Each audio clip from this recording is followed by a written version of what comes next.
Here with me is the Executive Director and Co-founder of the Sahara Group, Mr. Tonye Cole. Mr. Cole, congratulations on your new appointment with the World Bank Group. Thank you. How did this all come about?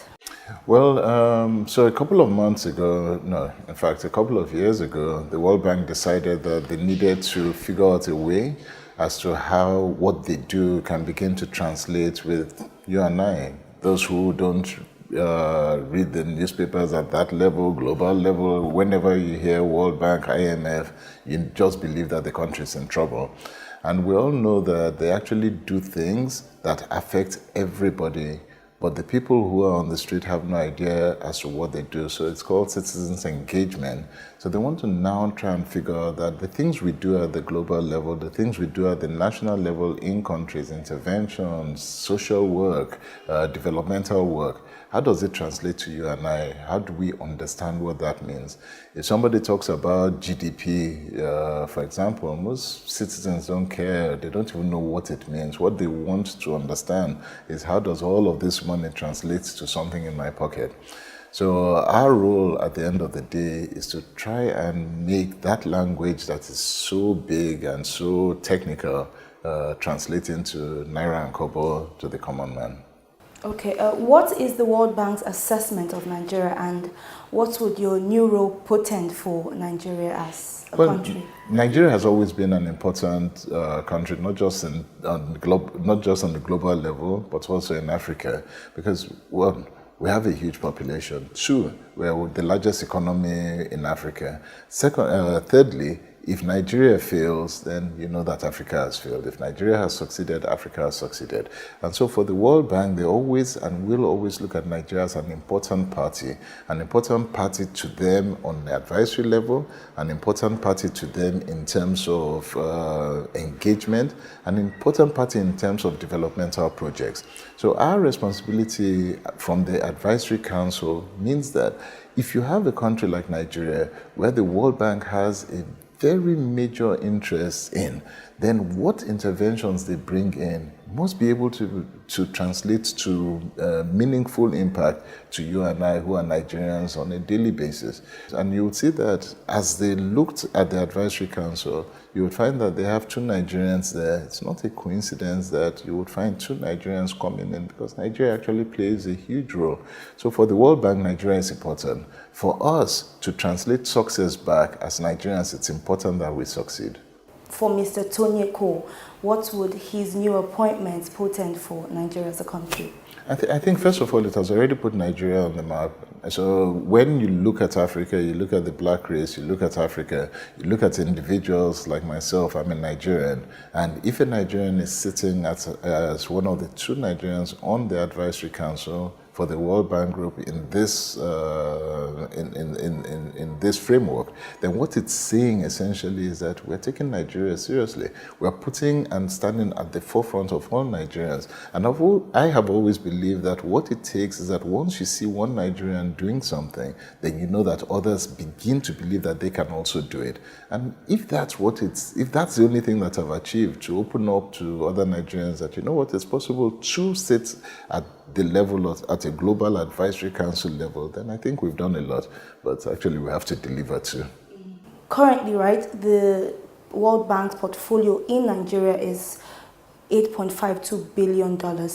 In your opinion, do you think this covers all the developmental projects across the 6 geopolitical zones? No, it definitely would not. And there's no amount of money that you put in. If you just left it to the World Bank or you left it to government to address all the needs of any country, they would fail straight away. So that's not what it's always about. You look at things that are critical, but you would always hear the government talk about creating an enabling environment, because we know that private sector has a huge role to play.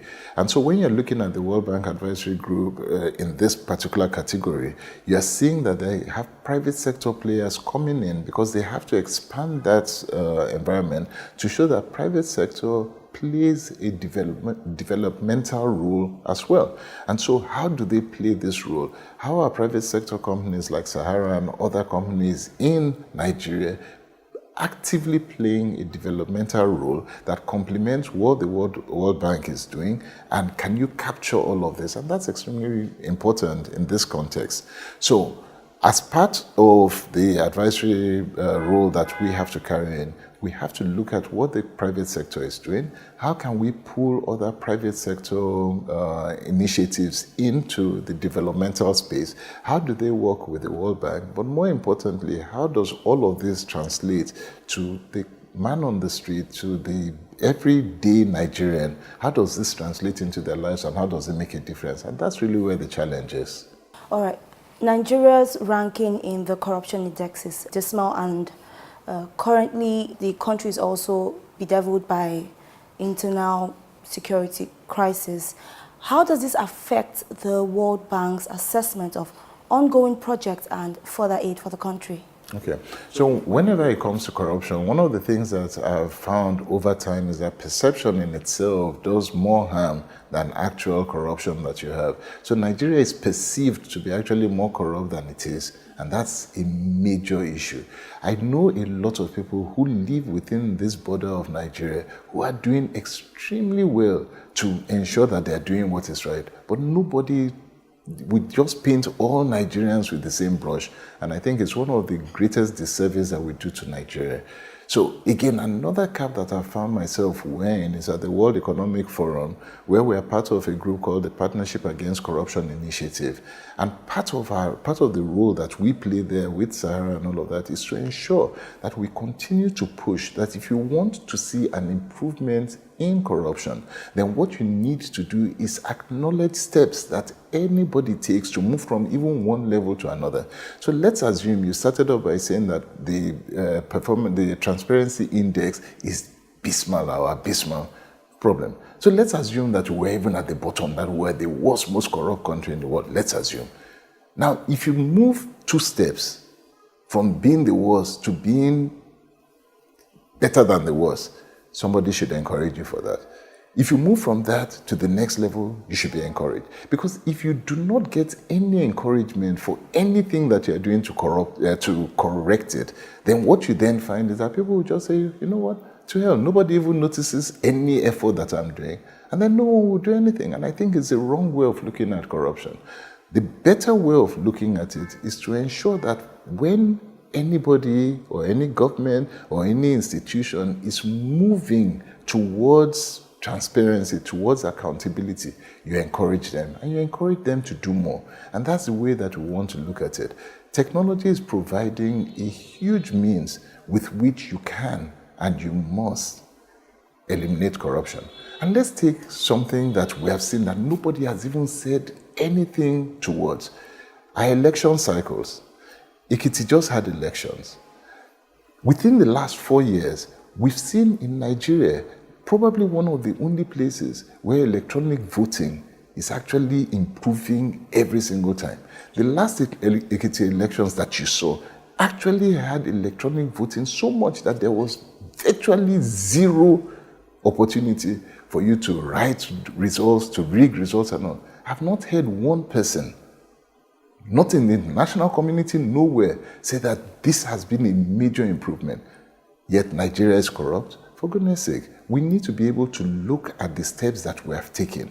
And if elections, that has always been one of the main points where they say that rigging is rampant, and writing of votes and ballot snatching and all of that is rampant. But for the first time, you're actually seeing an election where everybody's vote counted, and the difference between one party and another party was what, 19 or 20,000 votes? That close? And nobody has said anything. I haven't read it in the press. I haven't seen the Nigerian press say it, international press say it, that this is a major step. Now, that is where I believe that as Nigerians and an international community, that we must begin to step up, to showcase and highlight the things that we do well. Nigeria started this. We've pushed it. So when you go to vote, only in Nigeria, you will go there first. Your thumbprint is there. Your face, your ID card is there. You will do an electronic voting. 3 steps of verification. And all of them, nobody can duplicate on my thumbprint, on my verification, and with an electric voting data capture system. I think we've done well. And so we need to be able to take that, showcase it, and let people begin to say that Nigeria is moving in the right direction, and not continue to slap all of us with the same brush. We are not poor in terms of human capital at all. Every economy in this world is a developing economy. It's a mindset. If I continue calling you poor, what are you going to believe you are? Poor. Exactly, I am not poor. Based on the World Bank's estimation, would you say that Nigeria is a poor country? Poor? Nigeria was never a poor country. I don't know where they come up with that. We're actually a very... and the truth of the matter is that, look, Nigeria has the resources, right, to make it one of the greatest countries in the world. So what's the greatest resource that you have? Your greatest resource is human capital. So let's first start with a human capital perspective. We are not poor in terms of human capital at all. We have that. Then you go into natural resources and all of that, but let me leave that aside. How do we manage the people that we have with the natural resources that we have and expand that environment such that you begin to appreciate who you are, what you have, and what you can do with it? Now, it's a mindset. If I continue calling you poor, what are you going to believe you are? Poor. Exactly, I am not poor. And so what do we see? We find out all the time that just giving some indices and just a little touch on Nigerians, take any Nigerian, put them anywhere in this world, within any organization, school, institutions and all, and you see very, very easily and very quickly they rise to the top. So we don't have a problem with intellect. We don't have a problem with who we are. We don't have a problem believing in who we are. Sometimes there's a total mismanagement of leadership, a mismanagement of the people and the resources that we have. And we see the evidence of that. And as a result of that, we do not maximize who we are and what we have. But all of these things are little things that we can actually tweak with the right leadership, with the right belief in who we are, and the right management of the resources. The government cannot do everything for us. If indeed you say that we are not poor, recent data shows that Nigeria has taken over from India, having the highest number of poor people. Would you say that this is a fair representation? If you use that as a basis, then you would always have a biased opinion as to what poverty really is. So, what are the certain things? What's my hunger index? Can I eat? Am I able to go out, get food and eat and get a proper balanced diet, even though I am not earning $1 a day? That's the first aspect of it. Most of us are not hungry, okay? So you have an issue. The next aspect of it is that, am I comfortable within my environment? In other words, can I get up, have a roof to where I can sleep? I'm not sleeping on the streets and all of that. And all. Do we count that as part of poverty or not? I think that if we look at just taking monetary earnings, right, as an indication of wealth or poverty, we would always miss a point. And if we take that, then we would always see that the majority of our people would always fall into the poverty arena. Now, is it good to earn properly? I agree. Is it good to earn more so that you have access to certain things, you have access to health, right education and all of that? Absolutely. We can deal with all of those things, but those things can be provided. But if you keep me always believing that I am poor because the type of building I live in it's not the type of building that you would see in the UK and all of that, then I think we have a big problem. This brings me to my next question.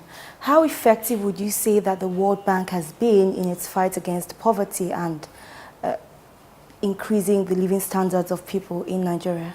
I don't know if it's a direct, if that question is a direct responsibility of the World Bank that they must be able to do this in Nigeria and do this in any country at all.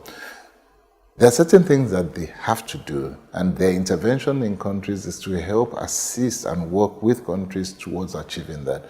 But World Bank, the government, and different stakeholders must come together and agree on what needs to be done. Over the years, we've seen those interventions, but as soon as you hear that the World Bank is coming or the IMF is coming, there is always a negative perception that when they're coming in, it means that that country has failed. And I think this is part of what we are trying to change. Because the mentality of coming in because there is a failure does not help the people step up to do what is right. If I'm coming to partner with you to work together to help increase and make robust an economy so that it's better for everybody, it's a different mindset with which I would take it and face it than if you said to me that you're coming because I've failed. Again, the way we approach problems is important. The way we speak about it is important. The mindset with which we are coming in is important. So what the task of the Advisory Council is to make sure that the language changes, is to make sure that you begin to appreciate, if we're sitting together to work on developmental projects, that how does that impact all of us? So my take is that yesterday is gone. The negative of yesterday and the impact that we knew was happening, but we did not see. That was yesterday's story. The story from today, moving forward, is a story of collaboration.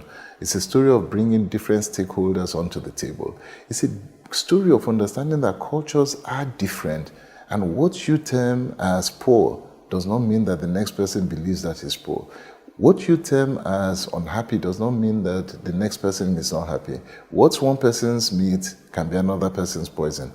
It's good to have benchmarks, but let's have benchmarks also within the reality of our culture, of our tradition, of our space, of our climate, of our continent. We need to, that one benchmark that fits all in the whole world has never worked. It will never work. It will always put some people at a disadvantage and others at an advantage. It doesn't work for us. Like you rightly said earlier, Nigeria is very populated. Yes. Actually, it accounts for about 47% of this West African region's population, which is 190 million people. And it has a high concentration of youth as well.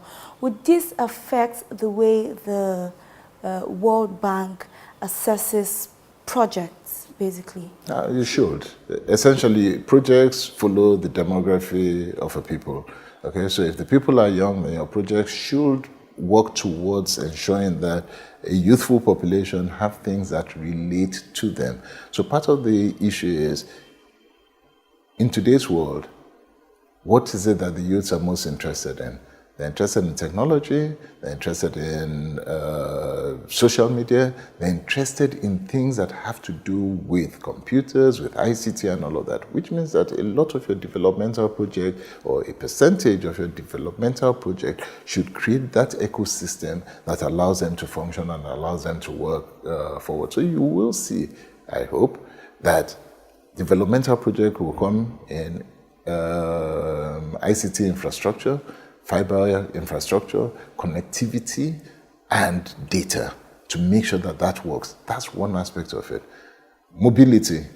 How do people move around? You still need people to move around, but at the same time, you have to cut down migration, you have to deal with all sorts of things. So youth population is extremely important. We have to target it, we have to focus on it, but we have to deal with things that make them happy. The fact is that if I can take social media access, ICT access, fiber access to your backyard, you're less likely to move. You can sit down there and work and do what you can do. A farmer in southern Kaduna who has access to the price of produce, what type of produce is in the market, what is in demand today, and all of that, will sit in his farm and farm wisely.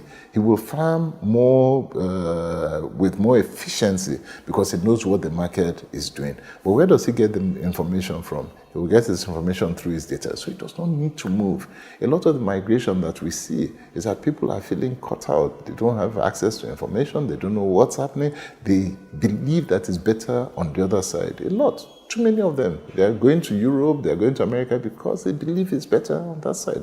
Why don't we make sure that it's better here? And I've never in my entire life, I don't know anybody who migrates that does not have a longing and feeling that home is better. But they move because of economic migration. They move because of safety, security, and all of that. But can we address those things? I think so. Mr. Cole has a new love for the media. First, Bloomberg TV Africa and Plus TV Africa. Basically, do you think the media is an effective way to disseminate information to the young generation and the millennials generally? I think it goes beyond disseminating information. I think it goes way into controlling the narrative. And what I believe is that when you speak and you use the media effectively, then you begin to tell your own stories and nobody else is telling the story for you. I think Nigeria and Africa, right, need to begin to tell their own story. They need to be able to capture what is true. Nobody knows you better than you know yourself. And you need to frame your story about your culture, about what's important, about the things you are doing, and position it out there on a global platform so that when people want to know you, they know where to go to. I think I saw a small piece by Chimamanda about the danger of a single story. It was very short, but that single story stereotypes every African in a particular way. So the only thing that they know about Africa is that we have jungles, animals, poverty, sickness, and very little intelligence. But that is not you. That's definitely not me. But who tells the story? It's easier to tell a single story about somebody and stereotyping them than tell multiple stories. Now, the only person that will tell the multiple story and show the different faces and the beauty of who we are, the beauty of our culture, our diversity, the fact that within a country like Nigeria, you have multi-ethnic, multi-religious, multicultural, multi-traditional, all sorts of things. And you have that huge diversity sitting in here. But who is telling that story? Who is showing the beauty of that aspect of it? No. If I go abroad now, the only thing that they want to know about in Nigeria, two things. We have only two stories in Nigeria. The first story is that we are very corrupt. The second story is that we have Boko Haram. Is that who you are? It's definitely not who I am. And so it's for us to be able to show that we have multiple faces. So when we talk about the media and we talk about our interest today in the media, the interest is that we have a media that is able to take our story, tell the beauty about the Nigerian, show that we do have some struggles, but also show the steps that we're taking to make sure that we stand out in this global space and take our rightful space at that top of it where our voice is heard, is respected, and we are able to drive not just our narrative, but make sure that the narrative that we drive stands at par with the narrative that anybody else in this world drives. All of them drive their story. The Chinese will drive their own story. The Americans drive their own story. The Europeans drive their own story. It's time that Africa, especially led by Nigeria, begins to drive our own story. That's who we are, and that's what we're going to do. Will Nigeria develop and attain the status of the first world economies? I don't know what first world economy is. Every economy in this world is a developing economy. There's nobody that has ever been stagnant. Stagnation is dead. So anybody that tells you that they are first world and anybody else is developing is lying to you. We're all developing. We may develop at different paces, but we're developing. What I'm interested in is that we're going to develop our own status and we're going to drive that agenda. Others will look at us and they may benchmark themselves against us, and that's fine. But I'm not going to accept that somebody is first world and I'm, no, sorry, I refuse to. Thank you very much. You're welcome.